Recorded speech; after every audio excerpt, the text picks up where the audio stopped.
محمد ساحل خان عرب شریف سے انہوں نے سوال کیا ہے کہ اگر طاری صاحب کہتے ہیں کہ سرکار اعلیٰ حضرت اور حضور مفتی اعظم ہند کا ویڈیو کے عدم جواز پر کوئی فتویٰ نہیں ہے، صرف تاج الشریعہ کا فتویٰ ہے، اور ان کے علاوہ دنیا بھر میں بے شمار علماء کرام ایسے ہیں جو اسلامی پروگرام کے لیے ویڈیو کے جواز کے قائل ہیں، اور فقہاء کرام کی قدیم روش یہ ہے کہ اختلافی مسائل پر جس طرف فقہاء زیادہ ہوتے ہیں اس پر عمل کیا جاتا ہے، ہم اسی قدیم روش پر ہیں، اور آپ یہ سمجھ لیں کہ صرف انبیاء کے اقوال کے ساتھ خاص ہے کہ ان کے مقابلے میں کسی کا قول قابل قبول نہیں ہے، غیر انبیاء کے ساتھ ایسا نہیں ہے۔ اس کی وضاحت فرما دیجیے۔ اس کے کئی جز ہو گئے اور جتنے دعوے کیے گئے ہیں سب بے دلیل ہیں، اور دعویٰ بے دلیل معتبر نہیں ہوتا۔ اور دوسری بات، پہلی بات تو یہ ہے کہ جو یہ کہا گیا کہ تاج الشریعہ نے صرف اس کے ناجائز ہونے پر فتویٰ دیا اور کسی نے نہیں دیا، یہ دعوت اسلامی والوں کا اعلیٰ درجے کا جھوٹ ہے، کیونکہ مولانا فیض احمد اویسی صاحب رحمۃ اللہ علیہ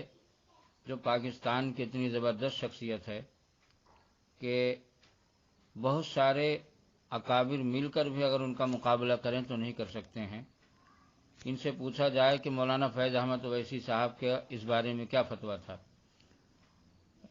پاکستان کی عظیم الشان شخصیت مولانا تراب الحق صاحب کا اس کے بارے میں کیا فتویٰ تھا، ان سے پوچھا جائے کہ وہ عظیم الشان شخصیت تھی یا نہیں تھی، اور تم لوگ اسی لیے ان سے ناراض ہو یا نہیں کہ وہ جائز نہیں کہتے تھے۔ اور ہندوستان کی عظیم الشان شخصیت محدث کبیر کا اس بارے میں کیا فتویٰ ہے، تم لوگ جو ہے ان کو عظیم الشان مانتے ہو یا نہیں مانتے ہو، تم اپنی کتاب میں ان کو جو ہے عظیم الشان لکھ چکے ہو۔ اور حضرت علامہ عاشق الرحمان صاحب جو میرے استاذ محترم بھی ہیں، مجھے ان کی نسبت پہ فخر ہے، اور میں تو کہتا ہوں کہ اس دور میں بہت سارے علماء مل جائیں گے، مگر جس طرز اور جس انداز کے عالم علامہ عاشق الرحمان صاحب ہیں، لوگ کہا کرتے ہیں عام طور سے ہمارے الہ آباد میں کہ علامہ عاشق الرحمان صاحب کے جیسا دو چار شہر میں عالم نہیں ہے، کیونکہ اس انداز اور اس ٹائپ کا عالم کی سات زبان کا ماہر ہو کہ سات زبان میں فتویٰ دے، سات زبان میں تقریریں کرے، سات زبان میں بات کرنے کی صلاحیت رکھے، ساتوں زبان کو محفوظ بھی رکھے، تو اس ٹائپ کا عالم دو چار شہر میں نہیں ہے۔ میرے سامنے ایک صاحب یہ بات کہہ رہے تھے تو میں نے ان سے کہا کہ یہ مت کہو کہ اس انداز کا عالم دو چار شہر میں نہیں ہے، بلکہ میری معلومات کے مطابق اس انداز کا عالم دو چار 10 ملکوں میں نہیں ہے۔ حضرت علامہ عاشق الرحمان صاحب کے سامنے جتنے چوہے اور چیلوں کی جو تم تصدیقیں لیے پھر رہے ہو دعوت اسلامی والوں، تم حد سے گزر چکے ہو، اس لیے تمہاری اکابر مخالفت کر رہے ہیں۔ تم ہاشمی میاں اور جو ہے عبید اللہ اور بدر عالم جیسے جاہل اور اجہل کی تصدیق اور تائید لیے پھرتے ہو اور ان کو فقہا کہتے ہو۔ تمہیں شرم نہیں آتی کہ جن کا کوئی معیار نہیں ہے، جو ہندوؤں اور غیر مسلموں تک کی محفل میں جا کے تقریریں کرتے ہیں اور ان سے نذرانہ لیتے ہیں، ان کی تائید اور تصدیق کو تم سمجھ رہے ہو کہ فقہا محققین کی تصدیق ہم کو مل گئی ہے؟ کیا حضرت علامہ عاشق الرحمان صاحب کو تم اکابر سے نہیں مانتے ہو اور ان کے فتویٰ کو نہیں مانتے ہو؟ فقیہ ملت حضرت علامہ مفتی جلال الدین صاحب رحمۃ اللہ علیہ کا فتویٰ کیا تم نہیں مانتے ہو، جو فتاوی فقیہ ملت میں اس کو ناجائز انہوں نے کہا، اور ٹیلی ویژن پہ جو تصویر آتی ہے عکس، اس کو صاف صاف انہوں نے حرام کہا؟ فتاوی فقیہ ملت دیکھ لو اگر آنکھ ہو تو۔ کیا تم ہماری جماعت کے عظیم الشان شخصیت شارح بخاری سابق صدر مفتی حضرت علامہ مفتی شریف الحق صاحب،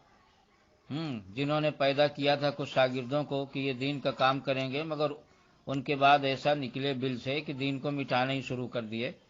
اور ہیں محقق مسائل خبیثہ، لکھتے ہیں محقق مسائل جدیدہ، تو ان محقق مسائل خبیثہ کو تم زیادہ اہمیت دیتے ہو یا مفتی شریف الحق صاحب جو شارح بخاری اور جو ہے تو بڑے بڑے علماء فقہا کے استاد ہیں، انہوں نے نزہۃ القاری میں تصویر کے بیان میں کیا لکھا ہے ذرا اس کو بھی پڑھ لینا۔ وہ فرماتے ہیں کہ تصویر کے بارے میں حدیث شریف میں ہے کہ تم میرے بنانے کی طرح بنانے چلے ہو۔ اس حدیث شریف سے معلوم ہوا کہ جو بے حرکت تصویر ہوتی ہے جب وہ حرام ہے، کیونکہ اس میں اللہ تعالیٰ کی تخلیق سے مشابہت ہے۔ تو جو باحرکت تصویر ہو اس میں بدرجہ اولا اللہ کی تخلیق سے مشابہت ہے، لہذا جو باحرکت تصویر ہوگی وہ اس حدیث شریف کی روشنی میں بدرجہ اولا حرام ہوگی۔ اگر تم کو اللہ تعالیٰ نے آنکھ دیا ہے، تمہارا دعوت اسلامی والوں نفس موٹا نہیں ہو گیا ہے، اور تمہارے اندر اگر گھمنڈ اور تکبر نہیں آ گیا ہے، تو تم نصرت القاری کو اٹھا لو اور تصویر کے بیان میں مفتی شریف الحق صاحب کا فتویٰ دیکھ لو۔ مفتی شریف الحق صاحب جب تمہاری تائید میں فتویٰ دیں تب تو تم ان کو مان لو، اور جب تمہارے خلاف فتویٰ ان کا جو ہے اس کو تم نہیں مانتے ہو۔ یہ جن اکابر کا میں نے تذکرہ کیا ہے، اگر تمہارے اندر ذرہ برابر سچائی کی مہک اور ایک قطرہ بھی باقی ہے تو تم صحیح بتانا کہ جن اکابر کا میں نے نام لیا ہے ان کے مقابلے میں عبید اللہ جیسے خبیث اور ہاشمی میاں جیسے آزاد خیال اور بدر عالم جیسے آزاد خیال اور دنیا دار حرام خوروں کی تائید کا کوئی اعتبار اور کوئی وزن رہ جاتا ہے؟ ایک طرف شیر ہو اور ایک طرف 1000 بکریاں ہوں، تو ایک شیر کے مقابلے میں جب 1000 بکری کا کوئی اعتبار نہیں ہوتا تو جدھر ہزاروں شیر ہوں اس کے مقابلے میں ان بکریوں جو ہے بھیڑوں کی کیا اوقات اور کیا حیثیت رہ جاتی ہے۔ اور تمہارا جو یہ کہنا ہے کہ اکثر علماء جدھر ہوں، پہلی بات تو میں نے بتا دیا کہ تم جن کو علماء کہہ رہے ہو یہ تمہاری جہالت ہے، وہ علماء نہیں ہے، وہ علماء دین نہیں ہیں، وہ علماء دنیا ہیں جن پر خود 50 فتوے لگے ہوئے ہیں، وہ دوسروں کی اصلاح کیا کریں گے؟ وہ علماء دنیا ہیں، اور علماء دنیا کا فقہی مسائل میں کوئی اعتبار نہیں ہوتا۔ فقہی مسائل میں ان علماء کا اعتبار ہوتا جو فقہ اور اصول فقہ کے ماہر ہوتے ہیں۔ شرح عقود رسم المفتی میں حضرت علامہ شامی رحمۃ اللہ علیہ نے صاف صراحت فرما دی ہے کہ اعتبار قوت دلیل کا ہوگا،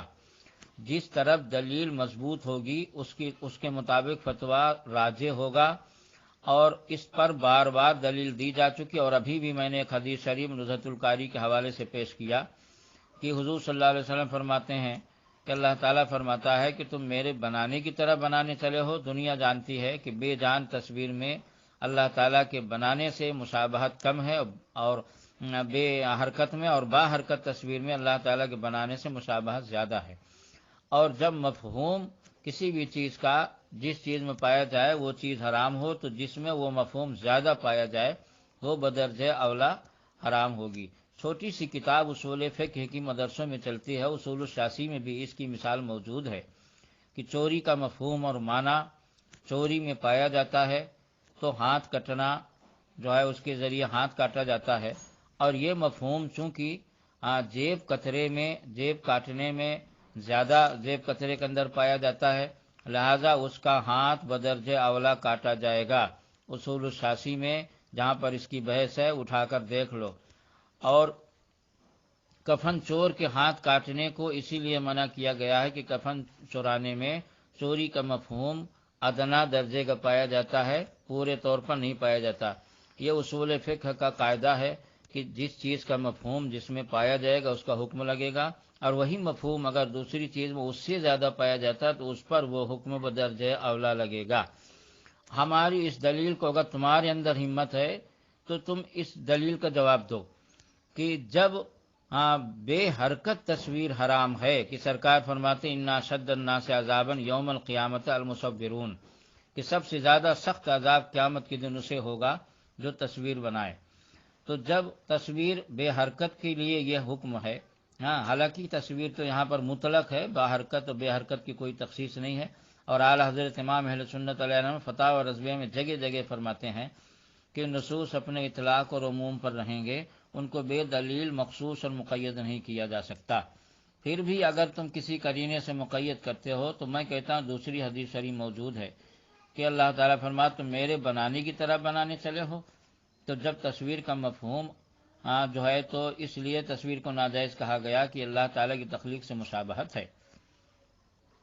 تو با حرکت تصویر جو ہوگی اس میں بدرجہ اولا مشابہت ہوگی، تو ظاہر سی بات ہے وہ بدرجہ اولا حرام ہوگا۔ اتنے دلائل اور اتنے بڑے بڑے اکابر کی جو ہے تو تصدیق اور تحقیق کا کوئی وزن نہیں ہے، اور تم عبید اللہ اور ہاشمی اور بدر عالم جیسے جاہلوں کی تصدیق لیے پھر رہے ہو، اور کہتے ہو کہ اکثر علماء نے جو ہے تو یہ کر دیا ہے، تم کو اتنی بھی تمیز نہیں کہ جب اختلافی مسئلہ ہوتا ہے تو اس میں فیصلہ قوت دلیل پر ہوتا ہے کہ جدھر کی دلیل مضبوط ہوگی، قوی ہوگی، تو اس کے مطابق فیصلہ ہوگا۔ اور تمہارا یہ سوال کہ انبیاء کرام کے ساتھ یہ خاص ہے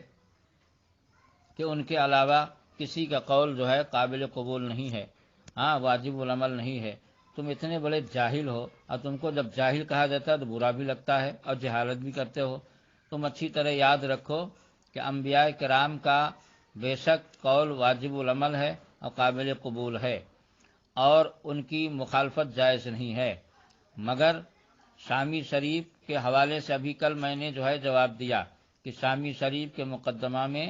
اور جو ہے تو شرح عقود رسم المفتی میں بھی یہ قاعدہ موجود ہے کہ راجح کے خلاف جو قول راجح اور قوی دلیل کے مطابق ہو اس پر عمل واجب ہے، اور اس کے خلاف فتویٰ دینا اور حکم دینا حرام اور خرق اجماع اور جہالت ہے۔ ایسا شخص بدبخت اور جاہل ہے۔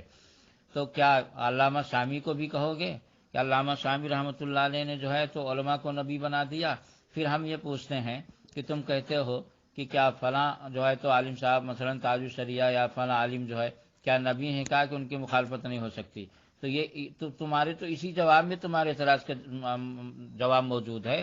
تم کہتے ہو تاج الشریعہ نبی ہیں، کہا کہ ان کی مخالفت نہیں ہو سکتی، صرف نبی کے قول کی مخالفت نہیں ہوتی۔ اب میں پوچھتا ہوں کہ مولانا الیاس قادری جو ہے نبی ہیں، کہا کہ ان کے قول کی مخالفت نہیں ہو سکتی، کہ انہوں نے جائز کہہ دیا تب اس کے خلاف کچھ نہیں ہو سکتا، پہلی بات۔ دوسری بات یہ کہ الیاس قادری صاحب نے تو کتاب لکھا تھا اور اس میں صاف صاف انہوں نے کہا کہ ہم نے ضرورتاً اس کی اجازت دی ہے، اور بلا ضرورت ہم آج بھی اس کو ناجائز مانتے ہیں۔ ان کی کتاب موجود ہے، دیکھ لو، اپنا لکھا اگر بھول گئے ہو تو پھر سے حافظہ تازہ کر لو، اس میں صاف صاف لکھا ہے کہ ہم نے ناجائز جو ہے تو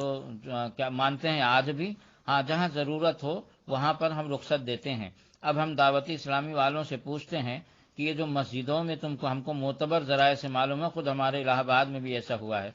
کہ تم مسجدوں میں جو ٹیلی ویژن رکھ کر دکھاتے ہو، مسجد میں دکھانے کی کیا ضرورت ہے؟ تم کو اتنی بھی تمیز نہیں کہ بہار شریعت کے چوتھے حصے میں ہے کہ ضرورت اسے کہتے ہیں جس کے بغیر کوئی چارہ اور کوئی صورت نہ ہو۔ تو کیا مسجد میں ٹیلی ویژن نہیں دکھایا جائے گا تو مر جاؤ گے اس کے بغیر، اور ضرورت جو ہے تو وہاں متحقق ہو گئی۔ اس کے علاوہ تم دیدار عطار کا پروگرام کرتے ہو اور الیاس قادری صاحب کی زیارت کرواتے ہو، اس میں کون سی ضرورت ہے؟ کیا اس کے بغیر کوئی چارہ نہیں ہے؟ اور اس کے بعد تصویریں جب اس پر آتی ہیں تو اس کو چومتے ہو، چاٹتے ہو، کیا اس کے یہ چومنا اور چاٹنا اس کی بھی ضرورت ہے؟ پھر اس کے علاوہ تم نے کہا تھا ضرورتاً جو ہے ہم نے اجازت دی ہے الاسباب والنظائر، اور جو ہے شرح عقود رسم المفتی اور اصول کی جو ہے تو توضیح تلویح وغیرہ جو بڑی بڑی کتابیں ہیں اس میں دیکھ لو، قاعدہ موجود ہے الضرورت تقدر بقدرها، ضرورت بقدر ضرورت ہی جائز رہتی ہے۔ یہاں جیسے اس میں جیسے ہی تعدی اور زیادتی ہوئی ویسے ہی وہ چیز ناجائز ہوگی۔ مثلا کسی چیز کی ضرورت اور مجبوری ہے کہ اس کے بغیر کام نہیں چل رہا، اور جو ہے تو آدمی بالکل مضطر ہو گیا تو اس کی رخصت ہوتی ہے شریعت میں، مگر بقدر ضرورت ہی۔ اب ضرورت سے زیادہ اس کا استعمال ہوگا تو پھر وہ ناجائز عود کرے گا۔ الحکم یدور مع علتہ، فتاوی رضویہ کا قاعدہ ہے کہ حکم اپنی علت کے ساتھ دائر رہتا ہے۔ تو جب رخصت کی علت پائی جائے گی رخصت رہے گی، اور جب حرمت کی علت پائی جائے گی تو پھر حرام ہو جائے گا۔ تو اب سوال یہاں پر یہ ہے کہ تم نے جو لکھا ہے کیا اسی پہ قائل ہو، کہ اسی پہ قائم ہو؟ تم نے ضرورتاً جو اس کی اجازت دی تھی۔ ہم پوچھتے ہیں کہ ناز شریف کے تم ویڈیو بناتے ہو، ناز شریف کی تصویر بناتے ہو، کیا اس میں کیا ضرورت ہے؟ تم جو ہے تو جب تمہارا ایکسیڈنٹ ہو جاتا ہے تو اس کی بھی تصویر بنا رہے ہو، اس میں کیا ضرورت ہے؟ تمہارے جو ہے تو کیا کہتے ہیں پیر صاحب کے آپریشن ہو رہا ہے، تم اس کی بھی تصویر بنا رہے ہو، اس میں کیا ضرورت ہے؟ سچ سچ بتانا دعوت اسلامی والوں، اگر تمہارے اندر سچائی کا ایک ذرہ بھی باقی ہے تو تم صحیح بتانا کہ جو تم نے لکھا ہے یا جو تمہاری کتاب موجود ہے جو اعلان کرتے ہو کیا تم جو ہے اس پر قائم ہو؟ اگر قائم ہو تو ثابت کرو، اور قائم نہیں ہو تو قرآن پاک میں ہے لعنت اللہ علی الکاذبین، جھوٹوں پر اللہ کی لعنت ہے، خدا سے ڈرو۔ اور ہمارے بہت بڑے بڑے اکابر نے تمہاری تائید کیا تھا، اس لیے کہ تم کام بہت اچھا کرتے تھے، مگر جو ہے تو تم دھیرے دھیرے جب اپنی لائن سے اتر گئے اور حدود شرع سے جو ہے تو ہٹ کر اور جو ہے تو حرام کو حلال کہنے لگے اور زبردستی اس پر جو ہے جاہلوں اور غیر محتاط اور آزاد خیالوں کی تائید اور تصدیقی کو تم جو ہے دلیل شرع سمجھنے لگے اور اکابر کی باتوں کو ماننے کے بجائے ان کی گستاخی شروع کر دیے، تو ہمارے بڑے بڑے اکابر نے اپنے تاثرات اور رجوع سے تاثرات سے اور اپنی تائیدات سے رجوع کر لیا۔ تم ہماری بھی ایک ریکارڈنگ جو ہے بار بار سناتے ہو، حالانکہ وہ ریکارڈنگ بہت پہلے کی ہے، اور میں آج اس بات کا اعلان کرتا ہوں کہ دعوت اسلامی والے حدود شرع سے ہٹ گئے اور تصویر میں اتنا زیادہ غلو کر گئے ہیں کہ ان کی تائید اور ان کے حق میں تاثر دینا جائز نہیں ہے۔ کہ انہوں نے لکھا تھا کہ ہم ضرورتاً جو ہے تو اس کو جائز کہتے ہیں، حالانکہ ضرورت بھی نہیں پائی جاتی تھی، کیونکہ ضرورت آواز کی ہے کہ آواز کا رد اور بدعقیدوں کی تقریروں کا رد آواز سے ہوگا، تصویر سے نہیں،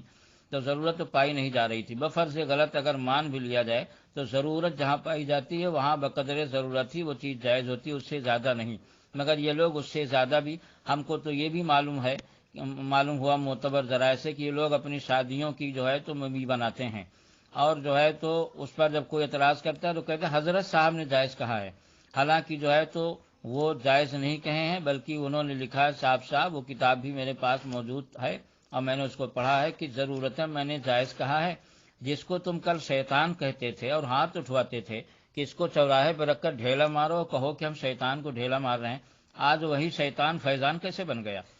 اسی شیطان کو فیضان کہتے، تو خلاصہ یہ کہ یہ لوگ جو ہے تو حد سے گزر گئے ہیں اور تصویر کے معاملے میں اتنا زیادہ غلو کر چکے ہیں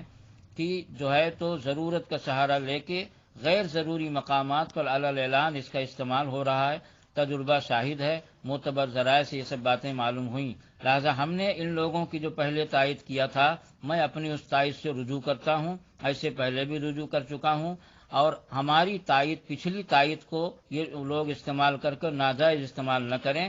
دعوت اسلامی والے جب تک اپنی اصلاح کر کے اور راہ راست پر نہیں آ جاتے ہیں، ان لوگوں کی حمایت کرنا یا ان لوگوں کی تائید کرنا جائز نہیں۔